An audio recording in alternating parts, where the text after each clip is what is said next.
Welcome to Tamil சமையல். வாங்க, நம்ம இன்றைக்கி என்ன ரெசிபி பார்க்க போகிறோம்னா, மீதமுள்ள சாதத்தில் ரசகுல்லா செய்கிறது எப்படிங்கிறத பார்க்க போகிறோம்.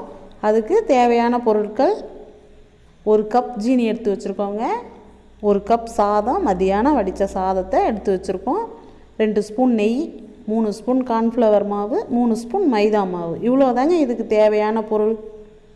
வாங்க நம்ம எப்படி செய்யலாங்கிறத பார்ப்போம். இப்போ இந்த சாதத்தை நம்ம ஒரு மிக்ஸி ஜாரில் போட்டுக்கலாம். போட்டு தண்ணி ஊற்றாமல் இதை அரைச்சிட்டு வரணுங்க.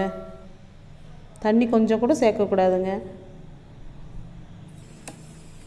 பாருங்கள், நல்லா அரைச்சிட்டோம். இப்போ 3 ஸ்பூன் சோள மாவு, 3 ஸ்பூன் மைதா மாவு போட்டு நல்லா ஒரு மாவு பதத்துக்கு இதை நல்லா பிசைஞ்சிக்கலாங்க. பாருங்கள், நல்லா பிசைஞ்சிட்டோம். இப்போ இந்த மாவு ஒரு 15 நிமிஷம் ஊறணுங்க. மேலே கொஞ்சம் நெய் தடவி ஒரு பிளேட் போட்டு நம்ம மூடி வச்சுருவோம். வாங்க நம்ம அப்புறம் எப்படி செய்யலாங்கிறத பார்ப்போம்.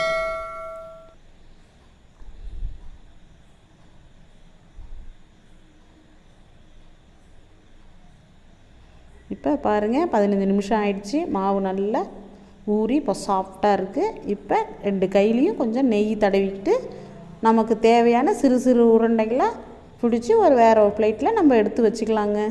பாருங்கள், அவ்வளோ அருமையாக இருக்குது. பாருங்கள், சூப்பராக இருக்குது. நல்லா கையில் ஒட்டல பாருங்கள்.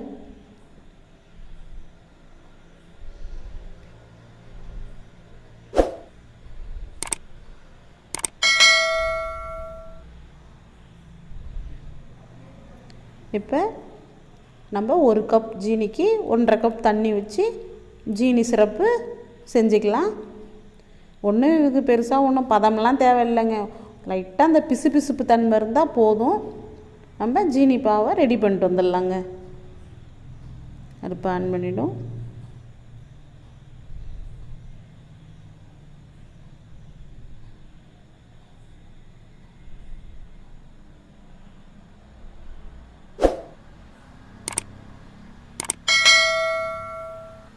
நாங்கள் நல்லா ஜீனி கரைஞ்சி வரட்டுங்க. ஒரு 5 நிமிஷத்தில் செஞ்சிடலாங்க.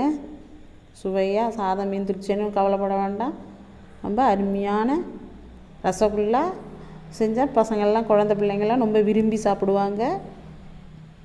குறைந்த செலவு தாங்க இதுக்கு. அதிகமாக ஒன்றும் நம்ம செலவு இல்லை. நம்ம வீட்டில் இருக்கிற பொருளை வச்சு நம்ம சுவையான முறையில் ரசகுல்லா செஞ்சிடலாம். பாருங்கள், ஜீனி பாவு ரெடி ஆகிட்டுருக்கு. ரொம்ப ஒன்றும் இப்போ இதுக்கு பதம்லாம் எதுவும் இல்லைங்க. சும்மா இந்த பிசு பிசுப்பு குலோப்ஜாம் மாவுக்கு எப்படி வைப்போமோ அதே பதம் தாங்க. இப்போ ஒரு சிட்டிகை குங்குமப்பூ சேர்த்துக்கிறேங்க. இது இருந்தாலும் நீங்கள் சேர்த்துங்க, இல்லைனாலும் விட்டுடலாம், அது ஒன்றும் பிரச்சனை இல்லை. பாருங்கள், பாவு ரெடி ஆகிட்டுருக்கு. இன்னும் ஒரு 3 நிமிஷம் கொதிச்சா போதுங்க. ரெடி ஆகிடுச்சுங்க. இப்போ நம்ம இந்த பிடிச்சி வச்ச ரசகுல்லா பாலை அதில் போட்டுக்கலாம். போட்டு ஒரு 3 நிமிஷம் அந்த பாவில் கொதிக்கணுங்க. பாருங்கள், ரசகுல்லா எப்படி நல்லா உப்பி சாஃப்டாக எப்படி சூப்பராக இருக்குது பாருங்கள். இந்த மாதிரி ஒரு முறை நீங்கள் ட்ரை பண்ணி பாருங்கள். சுவையான ரசகுல்லா தயார்.